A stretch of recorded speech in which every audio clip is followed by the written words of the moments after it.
Good afternoon, everyone. Hope you all had a great weekend. I want to start by addressing the devastation from the tragic flash floods in Texas.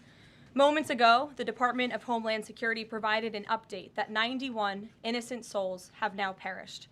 Everyone here at the White House, including the President of the United States, is praying for the victims' families and friends during this unimaginable time. President Trump swiftly signed a major disaster declaration for Kerr County, Texas, to ensure our heroic first responders have every resource they need in the relief and recovery efforts. Secretary of Homeland Security Kristi Noem traveled to Texas over the weekend, and the entire Trump administration is working hand in glove with state and local officials to provide every assistance available. The situation on the ground remains dangerous, and there could be additional public safety threats with potential incoming heavy rain, so we encourage everyone in the area to remain vigilant, listen to all warnings, and respond accordingly. Unfortunately, in the wake of this once-in-a-generation natural disaster, we have seen many falsehoods pushed by Democrats such as Senator Chuck Schumer and some members of the media. Blaming President Trump for these floods is a depraved lie, and it serves no purpose during this time of national mourning. Here are the facts. In the lead up to this tragic natural disaster, the National Weather Service did its job. Despite unprecedented rainfall, the National Weather Service executed timely and precise forecasts and warnings. On July 3rd, the National Weather Service office in Austin, San Antonio, Texas, conducted forecast briefings for emergency management in the morning and issued a flood watch in the early afternoon. Flash flood warnings were also issued on the night of July 3rd and in the early morning of July 4th, giving preliminary lead times of more than 3 hours before flash flooding conditions occurred. And the National Weather Service office in New Braunfels, which delivers forecasts for Austin, San Antonio, and the surrounding areas, had extra staff on duty during the storms, despite claims of the contrary. So to any person who has deliberately lied about these facts surrounding this catastrophic event, you should be deeply ashamed. At this time, the administration's focus will be giving the victims and their communities the support they deserve during these recovery efforts in this tragic time. May God bless the great people of Texas, especially the parents who have lost their children. President Trump loves you. We are praying for you, and he will be traveling to see you later this week. Moving along to some further scheduling announcements. Tonight, President Trump will host the Prime Minister of Israel, Benjamin Netanyahu, for dinner, where they will discuss the positive developments taking place in the Middle East region. Tomorrow, the President will host his 6th cabinet meeting of his second term. Many of you will be invited to cover that. And on Wednesday, the President will host leaders from 5 African nations for lunch in the state dining room. In other news, after the historic signing on the South Lawn of the White House on the 4th of July, President Trump's One Big Beautiful Bill is now the law of the land. Republicans in Congress met the once-in-a-generation moment and codified the Make America Great Again agenda into law. After this monumental achievement, no other president in modern history has worked harder and faster to fulfill their campaign promises than Donald Trump. The One Big Beautiful Bill will get the United States of America firing again on all cylinders. It's safe to say that over the past few weeks, the president has delivered on many, many wins. For the 4th month in a row, jobs numbers beat market expectations with nearly 150,000 good jobs created in the month of June. The American economy has now added nearly 700,000 jobs since January 2025, with American-born workers accounting for all job gains. President Trump drove illegal border crossings to another historic low in the month of June, and Border Patrol once again released 0 illegal aliens into our country. The Supreme Court stopped activist judges from imposing nationwide injunctions and cleared the way for President Trump to carry out his popular and common sense agenda. The University of Pennsylvania agreed to all of the Trump administration's demands and will now keep men out of women's sports. President Trump secured his trade deal with Vietnam, giving the United States total access to their markets. Because of President Trump's unleashing American energy dominance, gas prices are at 4-year lows. And when adjusted for inflation, gas prices are near the lowest levels we've seen in the last 20 years. NATO members agreed to raise defense spending to 5% of GDP, a foreign policy feat long thought impossible until President Trump made it happen. The Operation Midnight Hammer obliterated Iran's nuclear capabilities, taking out this imminent national security threat not just to the United States, but to the entire world. The president secured a ceasefire between Israel and Iran, ending the 12-day war. The president brokered a historic peace agreement between Rwanda and the Democratic Republic of Congo. Pakistan nominated President Trump for the Nobel Peace Prize in recognition of his decisive diplomatic intervention to prevent a nuclear war between India and Pakistan. Blue-collar wage growth has seen its largest increase in nearly 60 years, and President Trump has defeated Joe Biden's inflation crisis with core inflation at the lowest level since March of 2021.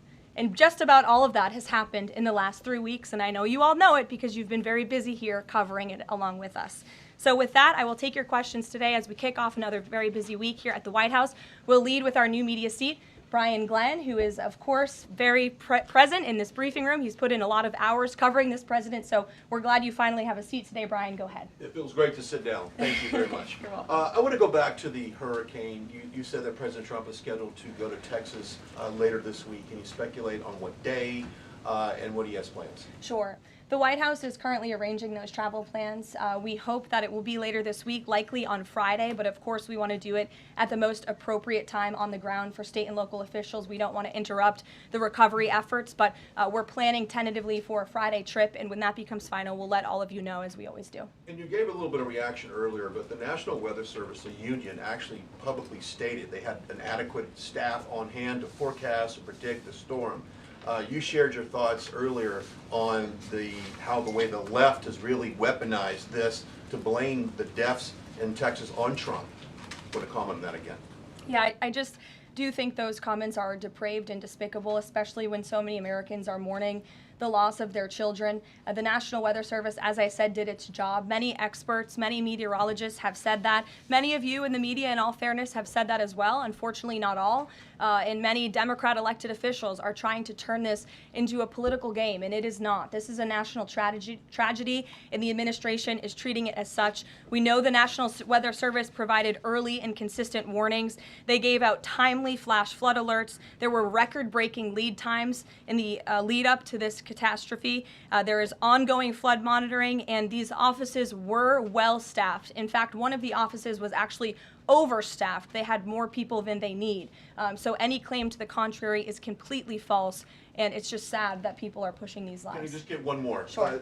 Kind of a little bit of breaking news. The Department of Homeland Security is moving to end the TPS status on Honduran and Nicaraguan migrants. Yes. Any plans to adding additional countries that you could be targeting? Just a reaction. Sure. Well, I won't get ahead of the Department of Homeland Security on additional countries, but as you pointed out, they did end temporary protective status for Nicaraguans and Hondurans in this country because TPS, temporary protective status, is temporary by definition. It is not meant to be a permanent path to residency or citizenship here in the United States of America. It was originally granted to Nicaraguans following a natural disaster in 1999. That doesn't sound very temporary to me. And as well as Hondurans in 1999 after the impact of Hurricane Mitch in 1998. And so this administration is doing what it promised to do. And if individuals from these countries want to come here, they have a legal pathway to do it, but temporary protective status was never meant to be permanent. The previous administration abused this status and this parole program, essentially treating it as such, and we're not going to tolerate that any further. Thank you, Brian. Megan. Secretary Bessent said yesterday that countries will boomerang back to the April 2nd tariff level starting August 1st. Why did the president decide to have those tariffs not take effect Wednesday as originally scheduled? And then I was also wondering if you could share, obviously we saw the letters the president sent out on Japan and South Korea, but if any other major U.S. trading partners are getting letters today. Sure, yes, I can confirm. In fact, I have those letters. If you could get me the folder with the letters in them, Liz, they're right in the previous office. I have the signed letters that went out to both South Korea and Japan today. And there will be approximately 12 other countries that will receive notifications and letters directly from the President of the United States. And weeks ago, I stood at this podium and I told all of you that the President was going to create tailor-made trade plans for each and every country on this planet. And that's what this administration continues to be focused on. The President will also sign an executive order today delaying the July 9th deadline to August 1st, so the reciprocal tariff rate or the these new rates that will be provided in this correspondence to these foreign leaders will be going out the door within the next month, or deals will be made. And those countries continue to negotiate with the United States. We've seen a lot of positive developments in the right direction, but the administration, the president, and his trade team want to cut the best deals for the American people and the American worker. That's what they're focused on. And in the effort of transparency, these letters will continue to be posted to Truth Social, so you can enjoy them yourself. Go ahead. Thanks, Caroline. Just about the visit of Prime Minister Netanyahu today, I was just wondering why that is not open to the press. Previous visits by him, we've had Oval Office press conferences. Does that reflect somehow the kind of sensitivity of this particular visit?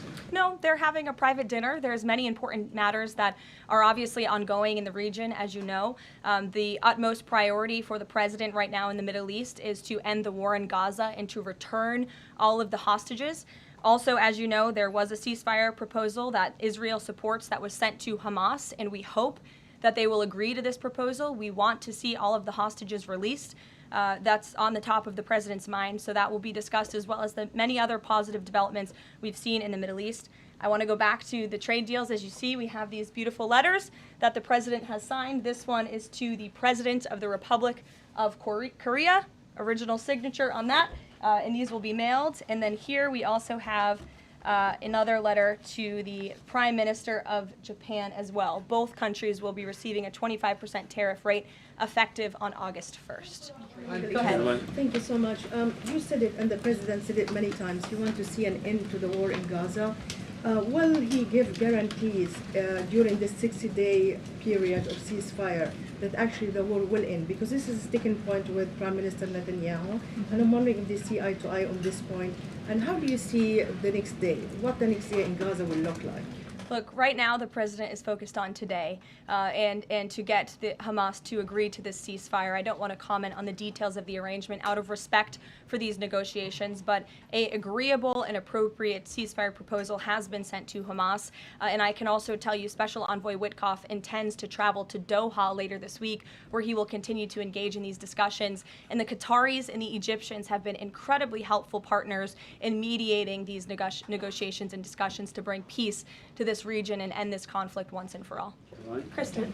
Two questions. Thank you, Caroline. Sure. The first question is President Trump reconsidering his plan to phase out FEMA, given what officials have said is their critical role on the ground now in Texas? Look, the president wants to ensure American citizens always have what they need during times of need. Whether that assistance comes from states or the federal government, that's a policy discussion that will continue. And the president has always said he wants states to do as much as they can, if not more. And in the case of Texas, the state and local officials are doing a tremendous job. And I know the president, Secretary Noem, and the federal government are very proud to be working with them. And the president has promised to give Texas the assistance that they need during this tragic time. Just one follow-up on cuts overall. Over the weekend, President Trump said that Elon Musk was a train wreck. Are there, given this current viewpoint, are there concerns within the White House or from the president himself over the cuts that happened under Musk while he was advising DOJ, including the National Weather Service? I think I've already addressed that, Kristen, and what I can tell you is that these offices were fully staffed. The San Angelo office was fully staffed with 12 forecast meteorologists. There were no vacancies. The San Antonio office was operating with 11 forecasters, and as Brian said, the union themselves said that there was adequate staffing. So I think those words speak for themselves, and the numbers speak for themselves. This was a once-in-a-century flash flood, a tragic natural disaster, and the administration is doing all that we can on the ground to help these families during this time of need. Jeff. Thanks very much, Caroline. Just following up on Kristen's question, is it still the president's plan to phase FEMA out by the end of this year? I just answered Kristen's question for you. One more, hold on, one more. Sure, I'll give it to you. Go ahead. The follow-up on trade as well. 12 more letters coming, you said. Can you give us a sense of which countries those are? I'll let the president reveal those in very due time. Keep your eyes on Truth Social. Michael, in the back. Thank you, Caroline. An armed shooter today was shot in McAllen, Texas, after opening fire on Border Patrol agents. Comes just days after Democratic Congresswoman Pramila Jayapal recently said she gets, quote, inspired when activists obstruct ICE. Does the White House expect Democrats to tone down their rhetoric in light of what we saw today in McAllen, Texas? We certainly call on Democrats to tone down their rhetoric against ICE and Border Patrol agents who, again, are everyday men and women. I would encourage AOC and other Democrats to actually meet with the United States Border Patrol. These are honorable Americans who are just simply trying to do their job to enforce the law. They go home to their families every night just like we all do, and they deserve respect and dignity for trying to enforce our nation's immigration laws and to remove public safety threats from our communities.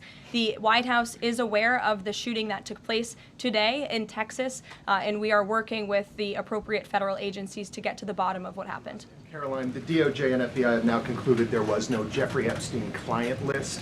What do you tell MAGA supporters who say they want anyone involved in Jeffrey Epstein's alleged crimes to be held accountable? This administration wants anyone who has ever committed a crime to be held accountable, and I would argue this administration has done more to lock up bad guys than certainly the previous administration. And the Trump administration is committed to truth and to transparency. That's why the Attorney General and the FBI Director pledged at the President's direction to do an exhaustive review of all of the files related to Jeffrey Epstein's crimes and his death. And they put out a memo in conclusion of that review. There was material they did not release because, frankly, it was incredibly graphic and it contained child pornography, which is not something that's appropriate for public consumption. But they committed to an exhaustive investigation. That's what they did, and they provided the results of that. That's transparency. Follow up on that, Sure. Caroline. Okay, so the FBI looks at the circumstances surrounding the death of Jeffrey Epstein.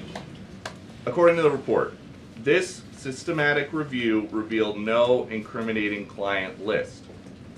So what happened to the Epstein client list that the Attorney General said she had on her desk?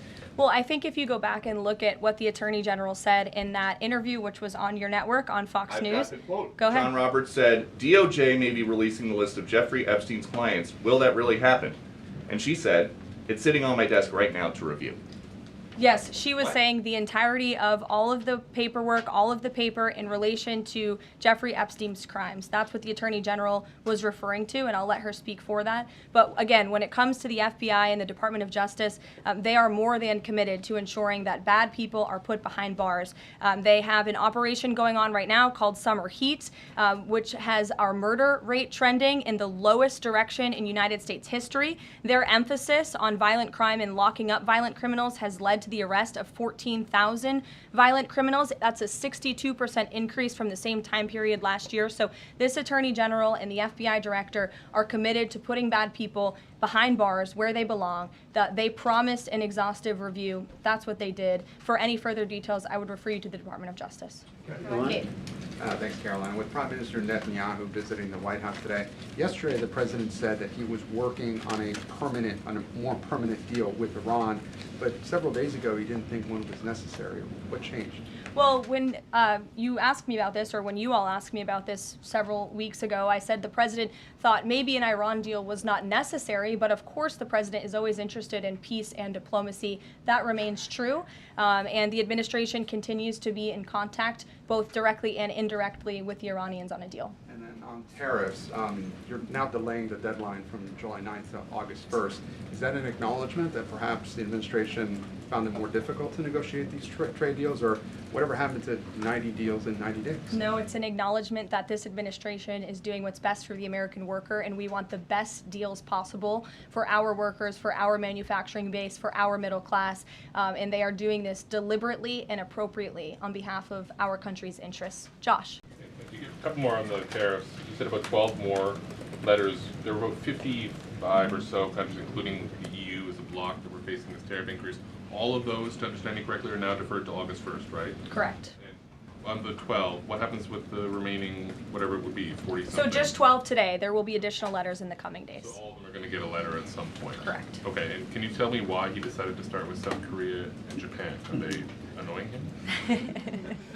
It's the president's prerogative, and those are the countries he chose. And on the sectoral tariffs, it's our understanding that these continue to be a separate track. We're still waiting on a bunch of those. That's Can you right. give us any timing update on when he's going to move on, for instance, semiconductor tariffs and other things that are still in the hopper? I don't have a timing update, but for where they are in the process, I would defer you to the Department of Commerce. Should we expect deals finally as well? He announced his Vietnam deal. Are you close on any other countries? The president and the administration, yes, we are close. But again, the president wants to ensure these are the best deals possible. And I would add just one more thing on trade and tariffs to wrap it up.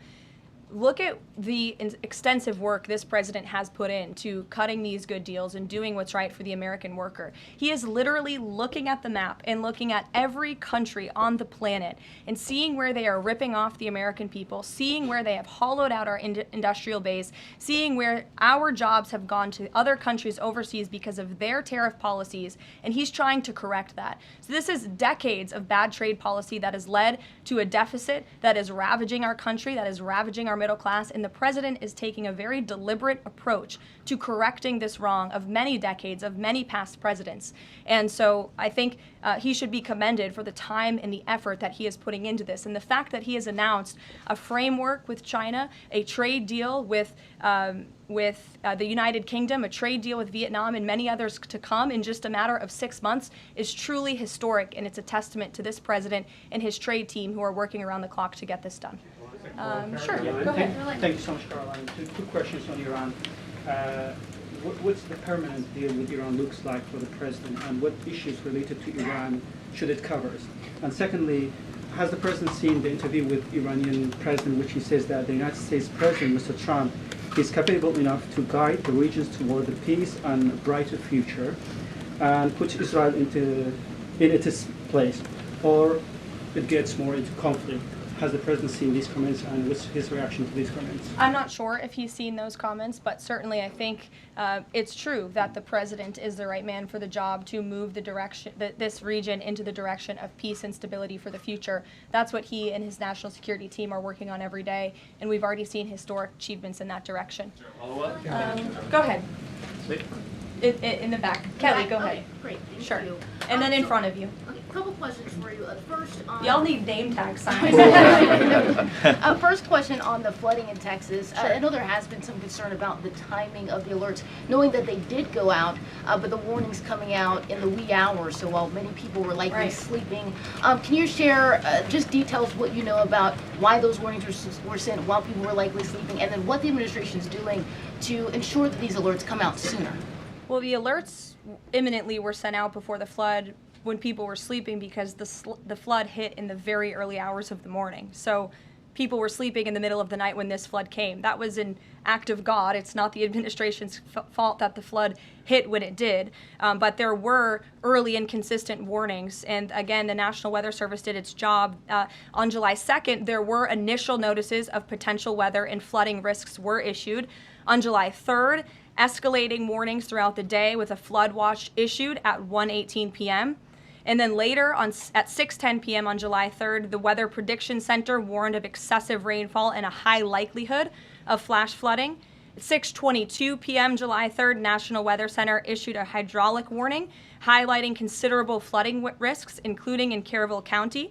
And then there were the timely flash flood alerts at 11:41 p.m., 1:14 a.m., and then another flash flood emergency warning issued at 4:03 a.m. just before the flood hit. So those were all of the warnings that went out to the affected area and region.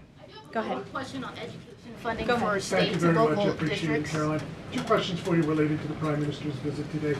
Number one, there's a report circulating that the Gaza Humanitarian Foundation provided a proposal to the White House to build these so-called humanitarian transit areas inside and outside of Gaza. The GHF is insistent it has nothing to do with that proposal. Can you shed any light on whether the White House has received such a proposal, and if so, from whom? I'm unaware if a proposal from the Gaza Humanitarian Foundation was sent to the White House. I haven't seen it, but I can ask our National Security Council. And also a document circulating that the White House is prepared to lift the Foreign Terrorist Organization designation from HTS, the group of President al-Shara in Syria. Can you confirm that that's taking place? Again, I haven't heard that, or I'm not aware of that action taking place. As you know, we did lift particular sanctions on Syria, but we did leave them on for particular terrorist groups. If that has changed, we will, of course, let you know if there's a change in policy, but I'm unaware of one at this time. Sure, go ahead. Me? Hi, Caroline. Thank you. Ahead of and then you can go too, since you're so eager. Ahead of the president's meeting with Prime Minister Netanyahu today, is there a scenario where Israel has made it clear that they will not bring an end to this war until Hamas is decimated? And the president just 5 months ago suggested a potential takeover of Gaza. Is there a situation where tonight the two men will change their posture, and in the scenario that Hamas turns over the remaining hostages, that the war could come to a permanent end, and that they will seek that under that scenario that they would essentially try to bring this war to a permanent end beyond just that 60-day ceasefire. Again, you're putting a hypothetical situation in the air, so I don't want to comment on that out of respect for these ongoing negotiations and discussions that are taking place. But as for the takeover of Gaza, I don't believe the president ever said that. I think he discussed a rebuilding of Gaza once this war is over. This has become an uninhabitable place for human beings, and the president has a big heart. He wants this to be a prosperous, safe part of the region where people and families can thrive, and there will be a need for a real rebuilding effort when the time comes. But right now we need to end this war, and we need to bring all of the hostages home. The president is adamant about that. The war tonight? Look, again, I will let the president speak for himself later if he decides to comment on the details of the agreement, but out of respect for the discussions, I won't do that from the podium. Go ahead. So Congressman Lawler and Gottheimer had introduced a bill in Congress, the Bunker Buster Act, that would allow the United States to sell B-2 bombers and bunker buster bombs to Israel. Is that something the president would support?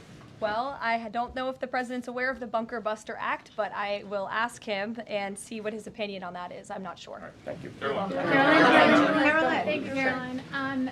Building off of the question earlier about the shooter in Texas who targeted ICE, Axios reported today, I believe, that Democrat lawmakers were saying their constituents are calling on them to be more violent when they go to ICE facilities, including, I believe, they want them to shed blood, and that they said that Democrat lawmakers should be willing to get shot themselves. Can you respond to that, and do you have concerns that any of these lawmakers might act on the wishes of their constituents? It's hard to believe anyone with morals in this country or decency would say such a thing. Obviously, the White House condemns that rhetoric, and we condemn violence of any kind. This administration is simply trying to enforce our laws, and we must be a nation of law and order. You cannot simply waltz across our border and live here illegally and expect to stay. We are going to enforce our nation's laws, and the men and women who are doing that are doing so in a respectful way. They are doing so within the confines of the law, and they are just trying to do their jobs. And we condemn any violence or any calls for violence of any kind against any American. Go ahead. Thank you, Caroline. I wanted to ask you if... I was not calling on you, but you can go ahead. It's fine. There's a lot of people in here today. President Trump already saw the letter that the Colombian president Gustavo Petro sent him, apologizing for his comments a few weeks ago, suggesting that there was an involvement from the U.S. government in an alleged coup d'etat in Colombia. And Secretary Rubio recalled the U.S. Chargé d'Affaires in Colombia. Did President Trump saw that letter, and what do you think about the comments from President Petro suggesting that the U.S. has some kind of involvement in a coup? I'm not sure if the president has seen that letter, but I can check with him in the National Security Council. We will get you a response if you follow up with my team. We will find out for you. Caroline. Sure, go ahead. Iris, go ahead. Thank you, Caroline. Thank you, Caroline. On two topics. First, I love how excited everyone is on Monday. Yes, Raquel, you can go out. On two topics. First, tariffs. The president announced last night that any countries aligning themselves with the anti-American policies of BRICS will be charged with an additional 10% tariff. Can you tell us more details on that? What specific policies is the president talking about here? What policies should countries stay away from to avoid being subject to additional tariffs? Sure. Well, the president feels, generally speaking, that BRICS is seeking to undermine the interests of the United States. It's the president's utmost responsibility to put the interests of the United States first. That's how he views his job as president. So he's going to ensure that America is fairly treated on the world stage, and he'll take any action necessary to prevent countries from taking advantage of the United States and our people. Raquel, go ahead. On illegal immigrants, Reuters' Tom Homan told us this morning that ICE will have to arrest 7,000 illegal immigrants every day for the remainder of this administration to just catch the ones that were let in during the last administration. I'm wondering what the new resources and manpower, of course, given by the Big Beautiful Bill, which of course opens the door for ICE to hire additional 10,000 agents and officers. What's the administration's expectations now for daily arrest numbers going forward in the upcoming months? Sure. I'll let the Secretary of Homeland Security and her department speak on what they're looking for in terms of daily numbers. What I can tell you is I receive the daily reports each morning, and ICE is out there doing the jobs that they swore an oath to do, and they are removing public safety threats from our communities every day, and our country is becoming a safer place because of their efforts. And the One Big Beautiful Bill bill that is now law will give significant resources to ICE and Border Patrol to continue the tremendous work that they are already doing. And I think every American who wants to live in a safe neighborhood should be grateful for their efforts. Thank you, Karoline, so Raquel, and then I can go to you. so much. And then you, Dr. Harper. Thank you, Caroline. It's a follow-up on the BRICS question. So does President Trump believe that the BRICS are getting stronger or trying to isolate the United States? And how close is he monitoring this summit that is taking place in Brazil right now? He's closely monitoring it, which is why he put out a statement himself. He does not perceive these countries as growing stronger. He just perceives them as trying to undermine the United States' interests, and that's not okay with him, no matter how strong or weak a country may be. Go ahead. Yes, go ahead. Yes. As promised, yes, go ahead. Thank you. Does Trump have a vision for post-war Gaza? You mentioned, he's talking about now the ceasefire, but does he support permanent or temporary Israeli presence in the Gaza Strip?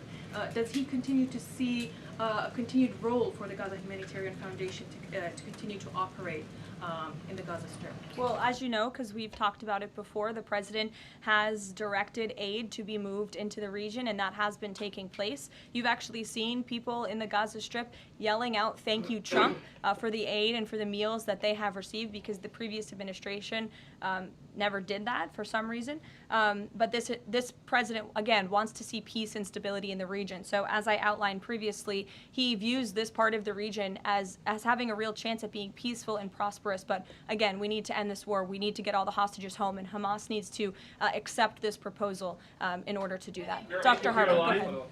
I'm Dr. Anthony Harper with the Intermountain Christian Youth. Thank you for taking my questions. Given the nature of the Palestinian Authority, with their pay to slay, teaching Jew hatred to children, corrupt leaders, and no elections for 19 years, who does President Trump support to govern Area A and Area B to prevent Hamas from ruling? And what is President Trump's position on Israeli sovereignty? Sure. Well, the president believes Israel, of course, has a right to defend itself. As for the first part of your question, you're getting ahead, Dr. Harper. As I told you, the president wants Hamas to accept this proposal right now. He wants to see peace in this region, and he's committed to doing that. Sean. Hey, Caroline, can you just please walk us through the decision to halt the supply of weapons to Ukraine at a time when Russia is really hitting Ukrainian cities and civilians? Was that the president who decided that, or did the Pentagon do it without his approval? No, neither of those things are true. I'm happy to walk you through it. This was a standard review by the Pentagon of all weapons and all aid and all support that the United States is providing all countries and all regions around the world, not just Ukraine. When the Secretary of Defense took office, he directed the Pentagon to conduct this review to ensure that everything that's going out the door aligns with America's interests. So it's a pause to review to ensure that everything the Pentagon is pushing out there is in the best interest of our military and our men and women in uniform. Fran. Two questions on Israel. You suggested that Hamas is the impediment currently to a ceasefire. So if not a ceasefire deal, then what does the president hope to achieve with tonight's dinner with the prime minister? Again, you guys are getting around to a lot of hypotheticals. I don't want to get ahead of the president, but there are many other issues to discuss with Prime Minister Netanyahu tonight related to the region and just the entire world. So this will be a dinner to talk about Operation Midnight Hammer, which was incredibly successful, to talk about peace in Gaza and ending that conflict, as well as many other topics of discussion in relation to Israel and the United States. Sure, go ahead. Thank you, Caroline. Given the fact, this is on the trade letters, given the fact that the president put into effect the tariffs on April 2nd and then put the pause into place, is the president at all concerned that these countries that are receiving the letters won't take them seriously because the deadline seems to have shifted already and may shift again?